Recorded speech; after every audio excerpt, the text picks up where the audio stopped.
shouldn't buy it. That makes perfect sense. If you don't understand it, you shouldn't buy it. A hedge fund, for example, which isn't required to disclose its holdings, listen to this, is an example of a non-transparent investment. Also, be especially wary if your advisor downplays or denies risk. Oh, this is not that risky. Don't worry about all the minor details in this. Just trust me, this is a good investment for you. If you don't understand it, you don't need to buy it. Very important. Number 4, be especially vigilant if you're nearing or in retirement, because you are now a target for these con artists. You've got to be careful of what they're pitching you. Especially, folks, let me tell you the most vulnerable person on this planet when it comes to investments. It's a new widow. When a husband passes away, especially if a wife has not kept up with the financial workings in their life, that widow is the most vulnerable person on this planet, and they have to be protected.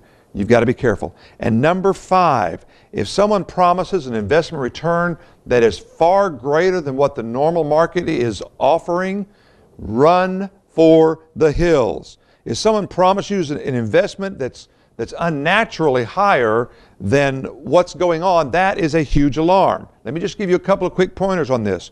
Be sure that the advisor can discuss your finances in terms you can understand. A good financial advisor needs to be a good teacher.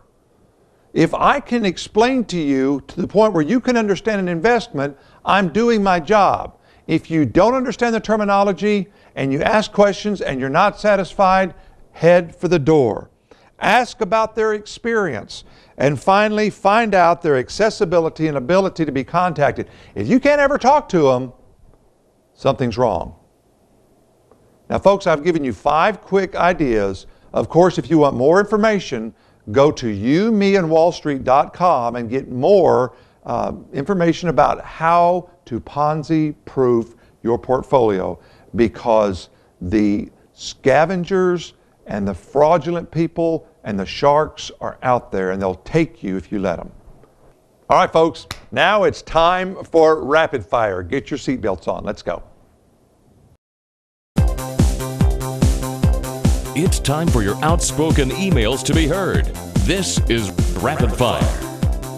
All right, folks, it's time now for Rapid Fire, and this is where I take your emails that you send us, I read them on the air, and then I have 30 seconds to answer them. So without any further delay, let's get started. Dear Mr. Kiefer, I am thinking of retiring in the next 2 years. Congratulations. How can I know I will make it financially? Signed, Mary C. from BB. Hit the clock.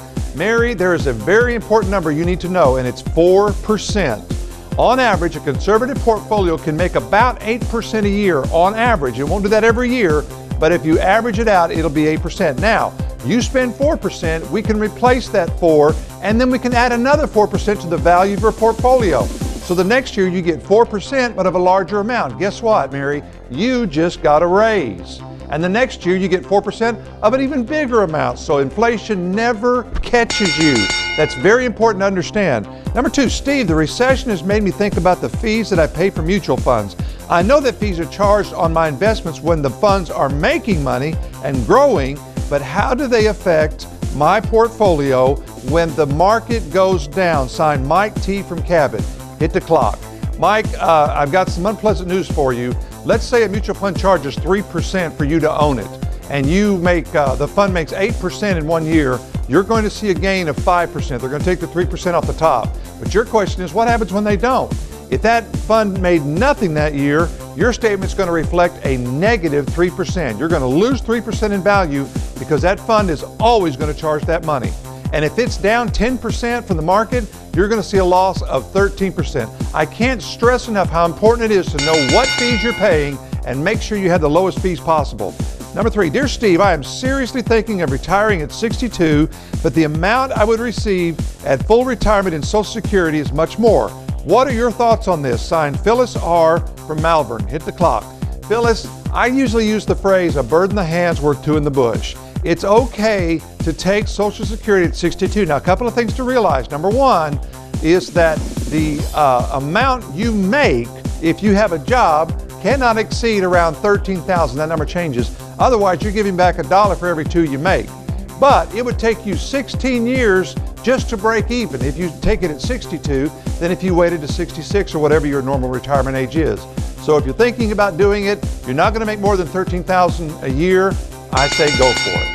Number 4, Steve, my wife and I love your show and would like to know more about where you grew up and some of your financial background. Signed, Joseph and Martha, Pickles Gap. Thank you, folks. I appreciate that. Grew up on a farm in Indiana, so I got some Yankee blood in me. Moved to New Mexico where I graduated from high school, and then came back to Arkansas and graduated from Ouachita and went on to get a master's degree. Been working in finances since the 90s and have loved to help people in all of their financial and investment needs. And folks, that's why I was led to start our own business so we could meet the needs of the masses. And I've been where you are, and I am where you are. I invest my portfolio like I do my client. So we're all together on this. All right, folks, we want your emails because this is the information that everybody out there needs to know. Robert, tell them how they can send us an email.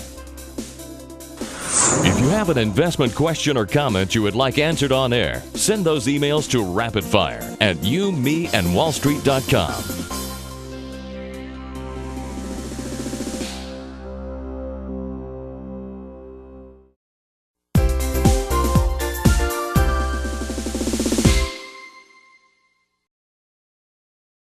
Folks, at the beginning of the show, I made an outrageous statement.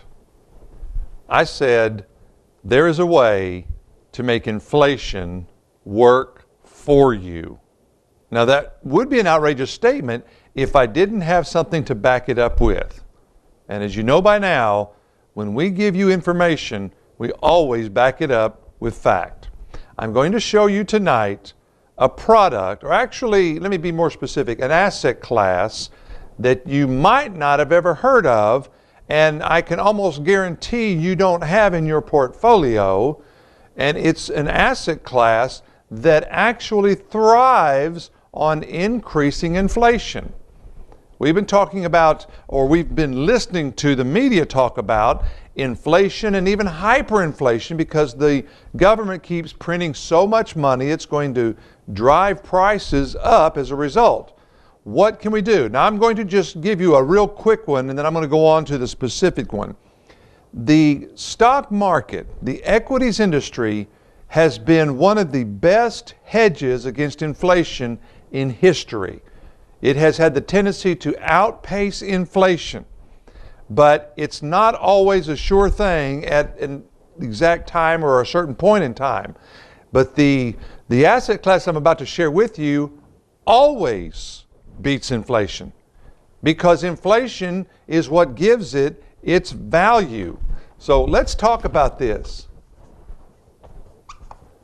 Inflation simply means the rising in prices of products and services. What cost $2 a year ago is going to cost you $3 today. That's inflation. That's the cost of things going up. In 1997, throw another 9 in there, the government came up, and more specifically the Treasury came up with a product or an asset class to offset inflation. And not only offset it, but make it work for you. It's really a simple concept, but there's some complicated parts to it. I'll try and get through those this evening to help you with this. But the CPI, Consumer Price Index, is what determines what the inflation number is going to be. And the CPI right now, inflation say is around 3.2%. The government likes about a 3% inflation rate. Inflation, you may not realize this, inflation actually creates jobs. Did you know that? Inflation helps enhance the creation of jobs. As more money comes into companies, they're able to expand their product or their service and bring more people on. So that's not bad. But what happens when inflation hits 4%, 5%, 6%? What if it gets back like it was in the late 70s and early 80s when inflation was 13%, 14%? That's outrageous. That could destroy a person's